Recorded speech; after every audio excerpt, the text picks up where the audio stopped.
আসসালামু আলাইকুম রহমতুল্লাহি ওবরকাতুহু। সম্মানিত দর্শক, বাংলাদেশের সাবেক বিতর্কিত, আলোচিত এবং সমালোচিত প্রধান বিচারপতি জাস্টিস খায়রুল হক, তাকে গ্রেপ্তার করা হয়েছে পিঠমোড়া করে বেঁধে, মানে হ্যান্ডকাপ পরিয়ে। অন্যান্য আসামিদের মতো মাথায় হেলমেট পরিয়ে কঠোর নিরাপত্তার মধ্য দিয়ে তাকে ঢাকা সিএমএম কোর্টে হাজির করা হয়েছে। তিনি যখন কোর্টে হাজির হচ্ছিলেন, তখন বিক্ষুব্ধ জনতা অন্য সময়ের মতো হলে মব তৈরি করত এবং বিচারপতি মানিকের সঙ্গে যে আচরণ করা হয়েছে, যেভাবে তাকে ফ্লাইং কিক মারা হয়েছে, কিল ঘুষি মারা হয়েছে, ডিম মারা হয়েছে এবং বলা হয়ে থাকে যে তাকে লাথি মেরে তার অন্ডকোষ ফাটিয়ে দেওয়া হয়েছে। ঠিক এই ধরনের যে ক্রোধ এবং ক্ষোভ, তা বহুগুণে বহুগুণে প্রদর্শিত হতো জাস্টিস খায়রুল হকের ক্ষেত্রে। এই কারণ হলো তার প্রতি গণরোষ বিচারপতি মানিকের চাইতে অনেক অনেক বেশি। বিষয়টি নিয়ে আমি একটু দেরিতে ভিডিও করেছি বা বলার চেষ্টা করছি। এর কারণটা হলো, পুরো ঘটনার সঙ্গে, অর্থাৎ বিচারপতি খায়রুল সাহেবকে আমি যেভাবে চিনি, এই রাজনৈতিক অঙ্গনে হয়তো ওনাকে ওভাবে কেউ চেনেন না। এর কারণ হলো তিনি আমার খুবই নিকট প্রতিবেশী। আমার বাড়ি ধানমন্ডিতে, নাইম রোডে, আর জাস্টিস খায়রুল হকের পৈতৃক বাড়ি একেবারে পাশাপাশি। বহুদিন ধরে আমরা প্রতিবেশী। কিন্তু 2014 সনের পর থেকে আমি আর তার দিকে ফিরে তাকাই না। তার সঙ্গে সালাম বিনিময় হয় না, কথা বিনিময় হয় না। এটা নিয়ে তার অনেক ক্ষোভ ছিল মনের মধ্যে, কারণ আমরা একই মসজিদে নামাজ পড়ছি। লোকজনের আমাকে সালাম দিচ্ছে, কথাবার্তা বলছে, আর আমার এই জনসম্পৃক্ততার কারণে দেখা গেল যে সব মানুষ আমাকে কেন্দ্র করেই সেখানে দাঁড়াতো, একই মহল্লাতে লোকজন সব। তো উনি পাশ দিয়ে হেঁটে যেতেন, মুরব্বী মানুষ। তারপর সেই যে প্রধান বিচারপতি হওয়ার আগে পাড়া মহল্লাতে তার যথেষ্ট সুনাম এবং সুখ্যাতি তার ছিল। এবং আসলে তিনি আমাদের মহল্লাবাসীর সঙ্গে বা আমাদের যে নায়াম রোডের বাসিন্দার সঙ্গে সবসময় তিনি আন্তরিক ছিলেন, আগের মতোই। উনি যখন বিচারপতি ছিলেন না, প্র্যাকটিস করতেন, তখনও যেমন ছিলেন। বিচারপতি হয়েছেন, প্রধান বিচারপতি হয়েছেন।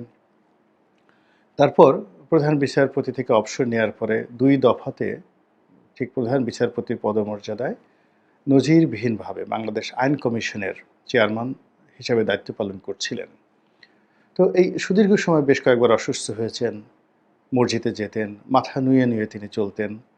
এবং আমরা সবসময় তাকে ব্যক্তিগত জীবনে, ইন পার্সোনাল লাইফ, একজন ভালো মানুষ, ওয়েল বিহেভড, বিনম্র, এবং কোনো আর্থিক দুর্নীতি বা কেলেঙ্কারি অন্য কেউ বলতে পারে, কিন্তু আমাদের মহল্লাবাসী কখনো আমরা তাকে ওইভাবে দেখিনি বা শুনিনি কখন।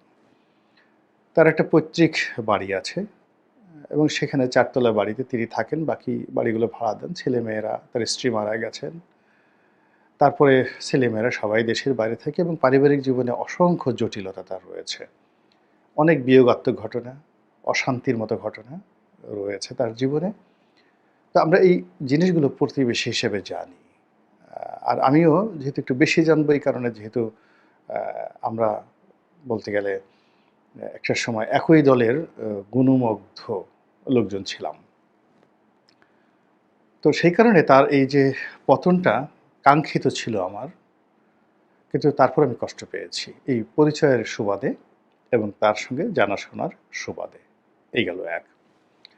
দ্বিতীয়ত হলো যে তিনি যে কর্মটি করেছেন, যে সংশোধনীটি দিয়েছেন, তত্ত্বাবধায়ক সরকার প্রথা বাতিল করে যে রায়টি দিয়েছেন, এই রায়টি নিয়ে যখন আলোচনা চলে, সমালোচনা চলে এবং রায়টি যখন গৃহীত হয়, তখন আমি সরকার দলীয় সংসদ সদস্য, মানে আওয়ামী লীগ দলীয় মনোনয়নে নির্বাচিত সংসদ সদস্য। ফলে সেই ঘটনাটা নিয়ে পার্লামেন্টে কি হয়েছিল, তারপরে সেটা কিভাবে আইনে পরিণত হলো এবং সেটা কিভাবে সরকার গঠন করলো, তা আমি চাক্ষুষ দেখেছি। তো এখানে একটা ব্যাপার হলো যে জাস্টিস খায়রুল হক যে রায়টা দিয়েছিলেন, সেই রায়টি এখানে শর্তযুক্ত ছিল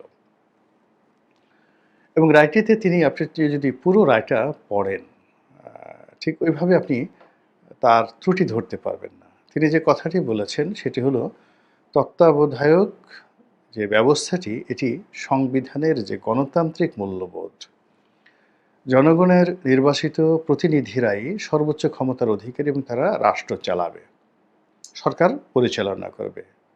তো এই যে একটা ধারণা, সকল স্তরে নির্বাচন, তার সঙ্গে এই তত্ত্বাবধায়ক সরকার এটি কনফ্লিক্ট করে, কন্ট্রাডিক্ট করে, সাংঘর্ষিক এবং বিতর্ক তৈরি করে। এই কথাটাই তিনি বলেছেন এবং তিনি বলেছেন যে এটি থাকা উচিত নয়, বাতিল করা উচিত। তারপরে এটি যদি বাতিল করা হয় তবু দেশে এটি যেহেতু একটা জনপ্রিয় এবং একটা সিস্টেম তৈরি করার জন্য আরও ২ বার এটাকে, যাকে বলা হয় এই পদ্ধতি চালু রাখা উচিত। এবং তিনি আরেকটা বিষয় বলেছিলেন যে এখানে আসলে প্রধান বিচারপতির নিয়োগ, মানে সর্বশেষ প্রধান বিচারপতি হবেন, এই জিনিসটিতেও তিনি যাকে বলা হয় ঐক্যমত্য পোষণ করেননি এবং বিরূপ মন্তব্য করেছেন। তো আপনি যদি এই পর্যন্ত ধরেন, তাহলে আপনি বলেন তো এই কথার মধ্যে আপনি কতটা ত্রুটি খুঁজে পাবেন? কিন্তু কি হলো, উনার এই রায়টি, উনি শুধুমাত্র এরকম একটা রায় দিয়েছিলেন, প্রাথমিক রায়। তো সেই রায়টিকে সরকার ওন করল। আওয়ামী লীগ সরকার ওন করে পুরোটাই তত্ত্বাবধায়ক সরকারটা বাতিল করে দিল। বাতিল করে দিয়ে রেফারেন্স দিল যেটা হাইকোর্টের বা সুপ্রিম কোর্টের সর্বোচ্চ রায়, ফুল বেঞ্চ রায়। কিন্তু তখন পর্যন্ত কিন্তু রায়টা লিখিত নিয়ে, এটি শুধুমাত্র একটা প্রাথমিকভাবে একটা উনি যে একটা আছে না যে আদেশনামা, প্রথমে একটা আদেশ দেয় এবং ডিটেইলস রায়টা পরে লেখা হয়। কিন্তু সেই রায়টা আর উনি ওনার ইচ্ছামতো পরে লিখতে পারেননি। সরকার যেহেতু সিদ্ধান্ত নিয়েছে তত্ত্বাবধায়ক সরকার বাতিল করবে, তো কাজেই পরবর্তীতে তিনি যে রায়টা লিখেছেন সেখানে তার যে ঐকান্তিক ইচ্ছা বা তিনি যেভাবে চাচ্ছিলেন তার চাইতে সরকারের ইচ্ছা, সরকারের তাপ, চাপ, ক্রোধ, লোভ, লালসা সব কিছু এমনভাবে, যাকে বলা হয় স্যাঁতসেঁতে হয়ে গিয়েছিল একটার সঙ্গে আরেকটা মিশে, যেটাকে বলা হয় স্থিতিস্থাপক, চটচটে, গলিত লাভার মতো, মানে আলাদা করা যায় না। এখন ওটা কি উনি নিজের ইচ্ছায় করেছিলেন সেই রায়টা, না তাকে বন্দুকের নল ঠেকিয়ে যেভাবে এসকে সিনহাকে দিয়ে অনেক কাজ করানো হয়েছে ওভাবে তাকে দিয়ে রায় লেখা হয়েছিল, বা তিনি লিখতে চাননি, তাকে কি চড় থাপ্পড় দিয়ে এগুলো লিখতে বাধ্য করা হয়েছিল, নাকি তিনি শেখ হাসিনার অনুগত একজন দোসর হিসাবে শেখ হাসিনাকে একটি ফ্যাসিবাদী সিস্টেমের অধিকর্তী রূপে তাকে প্রতিষ্ঠিত করার জন্য তিনি এই কাজটি স্বেচ্ছায় করেছেন।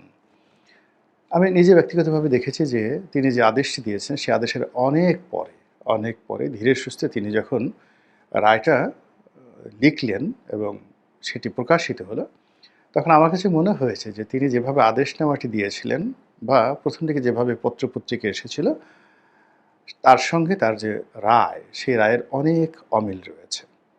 তো এক্ষেত্রে কি হয়েছে, এটা উনার জবানবন্দির মাধ্যমেই বোঝা যাবে। এই গেল এক। দ্বিতীয়ত তিনি বিচার অঙ্গনে অনেকটা ফাটাকেস্টের মতো কিছু কাজকর্ম করার চেষ্টা করেছেন এবং ওই সময়টিতে বিচার অঙ্গনের একটা ক্রেজ ছিল। হাইকোর্ট জাস্টিস মানিক থেকে শুরু করে অন্যান্য যে সকল বিচারপতি ছিলেন অনেকেই, যারা পুরো রাষ্ট্রের অধিকর্তা মনে করতেন নিজেদেরকে, তারা কেবলমাত্র প্রধানমন্ত্রী শেখ হাসিনাকে ছাড়া, তার পুত্র জয় এবং কন্যা পুতুলকে ছাড়া বাংলাদেশের কাউকে পাত্তা দিতেন না। তা সে স্পিকার হোক, ডিসি হোক, এসপি হোক, সচিব হোক, পুলিশের আইজি হোক কিংবা সেনাবাহিনীর প্রধান হোক, পুরো জুডিশিয়ারিকে এমন একটা জায়গাতে নিয়ে যাওয়া হয়েছিল এই জনাব খায়রুল হকের জামানাতে। সেখানে বিচারকরা যা ইচ্ছে তাই করতে পারতেন, বলতে পারতেন এবং এই কাজ করতে গিয়ে তাদের অনেকের বিরুদ্ধে স্বৈরাচারী মনোভাবের পরিচয় প্রকাশ পেয়েছে, অবিচার এবং অনাচারের অভিযোগ আছে, অনেকের বিরুদ্ধে দুর্নীতির অভিযোগ আছে, অনেকের বিরুদ্ধে জুলুম এবং অত্যাচারের অভিযোগ আছে। তারা যে কাজগুলো করেছেন এটি রীতিমতো অত্যাচার। ফলে বিচার বিভাগের যে সৌম্যতা, সৌন্দর্য, তারপরে বিচার বিভাগের যে গাম্ভীর্য, এটিকে দেখলে যে মানুষের এক ধরনের সমীহ ভাব চলে আসে। এই পুরো জিনিসটিতে একটা ক্রোধ, ঘৃণা, ক্ষোভ এটা যুক্ত হয়ে গিয়েছিল।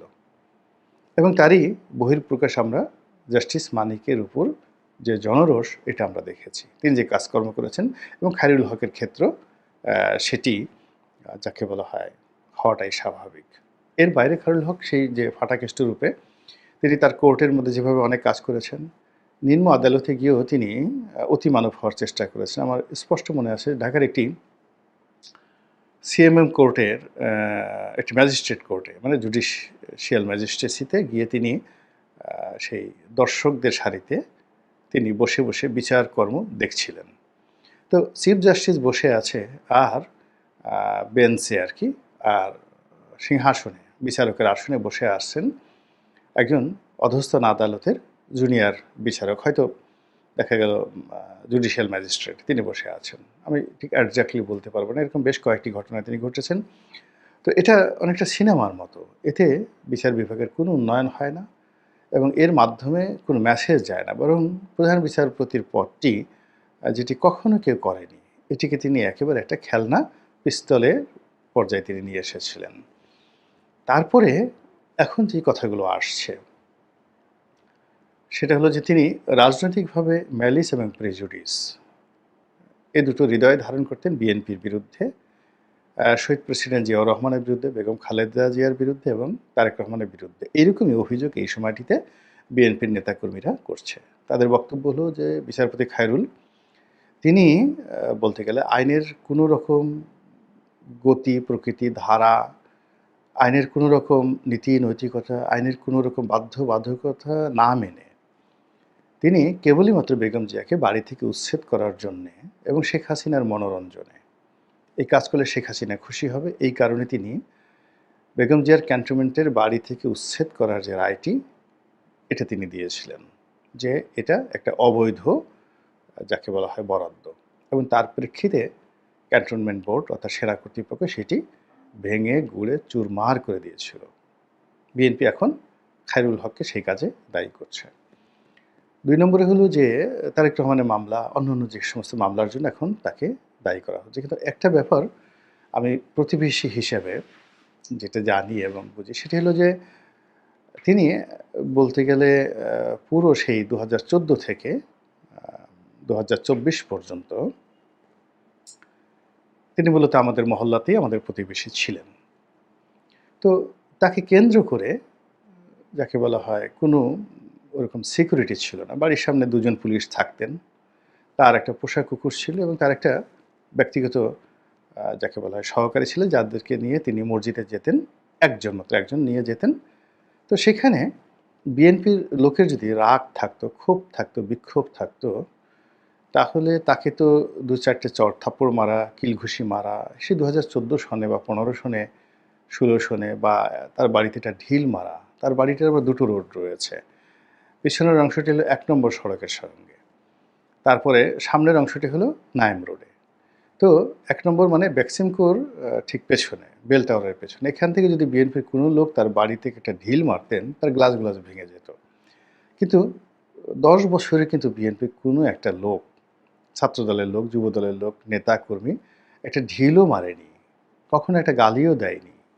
মহল্লাতে মানে কোনো দিন কোনো যাকে বলা হয় তার বিরুদ্ধে আমরা কাউকে দেখিনি। এই গেল আমার কাছে একটা খুব আশ্চর্য লাগছে যে বিএনপি যদি এত রাগ থাকতো, তারা এই কাজটি কেন করল না? ২ নম্বর হলো যে ৫ তারিখে বেল টাওয়ার ভেঙে চুরমার করে দেওয়া হলো। তারপরে শেষে ইয়েলো, যেটা ১ নম্বর রোডে ইয়েলো, সেই বাড়িটি একেবারে যাকে বলে পুড়িয়ে তছনছ করে দেওয়া হলো। সারা বাংলাদেশের মন্ত্রী এমপিদের বাড়ি ঘর জ্বালিয়ে পুড়ে ছারখার করে দেওয়া হলো। তো সেক্ষেত্রে নাইম রোডে এই বাড়িটি ছিল একেবারে অরক্ষিত। সেখানে কিচ্ছু ছিল না। এবং সেখানে যদি যাকে বলা হয় ছাত্ররা আক্রমণ করতেন, তাহলে মানে আশেপাশের একটা সিঙ্গেল লোক এসে রিকোয়েস্টও করতো না যে এই কাজটা তোমরা করো না। আর বাড়িটা পুরোনো আমলের বাড়ি। মানে এটাতে যদি মানে ঐরকম ভাঙচুর চালানো হতো, তাহলে দেখা যেত যে আশেপাশে বাড়ি ক্ষতিগ্রস্ত হতো না। আগুন দিয়ে পুড়িয়ে দিলেও কিছু হতো না। কিন্তু কেউ কিন্তু একটা ঢিল ছুঁড়েনি। মানে এখন পর্যন্ত তার বাড়িতে একটা ঢিল ছোঁড়া হয়নি। হোয়াট ডাজ ইট মিন? এর অর্থ কী? থার্ডলি হলো যে তাকে বাড়ি থেকে গ্রেপ্তার করা হয়েছে। তো মূলত তিনি পালিয়েছিলেন। পালিয়েছিলেন আমি যতটুকু জানি যে আগস্ট মাসের ৫ তারিখের ১ দিন আগে বা ২ দিন আগে তিনি একটি সরকারি অফিসে, সেটা আপনারা জানেন যে জুডিশিয়াল আ মানে যে বিচারকদের থাকার জন্য একটা ট্রেনিং বা বিচারকদের ট্রেনিংয়ের একটা আ যাকে বলা হয় অফিস রয়েছে। সেটা সচিবালয়ের কাছাকাছি কার্জন হল এর সামনে। তো সেখানে একটা রেস্ট হাউস আছে এবং তিনি সেই রেস্ট হাউসে ছিলেন বলে আমি শুনেছি। তারপরে বিভিন্ন জায়গাতে পালিয়েছিলেন, দেশের বাইরে যেতে পারেননি, যাননি এবং ধারণা করা হয় যে তিনি আ যে যথাযথ কর্তৃপক্ষ, সেই কর্তৃপক্ষের নজরে তিনি ছিলেন। তো এখন তাকে গ্রেপ্তার করা হয়নি। যেভাবে শিরীন শারমিন চৌধুরীকে গ্রেপ্তার করা হয়নি। তিনি বেশ আদুরে ছিলেন। কিন্তু এই সময়টিতে হঠাৎ করে তাকে ধরে এনে আ সেই তার বাড়ির মধ্যে ঢুকিয়ে আবার সেখানে নাটক তৈরি করে যে তাকে গ্রেপ্তার করা হলো, এটা আমার কাছে খুব স্বাভাবিক মনে হয় না। আমার কাছে মনে হচ্ছে যে এটা একটা নাটক। মূলত এখন সকল পরিস্থিতি সরকারের নিয়ন্ত্রণের বাইরে চলে গেছে। তো সেই পরিস্থিতিকে ডাইভার্ট করার জন্য, মানুষকে খুশি করার জন্য, মানুষকে উত্তেজিত করার জন্য দেখা গেল এই খায়রুল হকের ঘটনা সামনে আনা হয়েছে, যেটা আসলে এখনো পর্যন্ত ওরকম ইমেজ সৃষ্টি করেনি। কিন্তু আমি বক্তব্য আর বাড়াবো না। আমি শুধু যেটাই বলতে চাই যে, যেভাবেই হোক না কেন, জাস্টিস খায়রুল হক গ্রেপ্তার হয়েছেন এবং বাংলাদেশের ১ম কোনো বিচারপতি, প্রধান বিচারপতি এইভাবে তাকে গ্রেপ্তার করা হলো। ফলে বিচারপতি, তোমার বিচার করবে যারা, আজ জেগেছে সেই জনতা। তো জনতার আন্দোলনে, অভ্যুত্থানে শেখ হাসিনা রেজিমের পতনের পর এত বড় একটা ঘটনা, পুরো ঘটনাটাই প্রকৃতি ঘটিয়ে দিয়েছে। আল্লাহ রাব্বুল আলামিন ঘটিয়ে দিয়েছে। ফলে যারা অহংকারী এবং উদ্যত মানুষ, এখন যারা লম্পন-ঝম্প করছেন, জমিনে দম্ভ করে বেড়াচ্ছেন, তাদের জন্য জাস্টিস খায়রুল হকের এই ঘটনাটি একটি যাকে বলা হয় জলজ্যান্ত উদাহরণ। আশা করি আল্লাহ সবাই আমাদেরকে আ হেদায়েত দান করুন এবং আশা করি যে আমরা এই জাস্টিস খায়রুল হকের ঘটনা থেকে নিজেরা শিক্ষা গ্রহণ করব এবং আল্লাহ যেন আমাদেরকে সেই শিক্ষা গ্রহণের তৌফিক এনায়েত করেন, সেই প্রার্থনা করছি। আসসালামু আলাইকুম ওয়া রাহমাতুল্লাহি ওয়া বারাকাতুহু।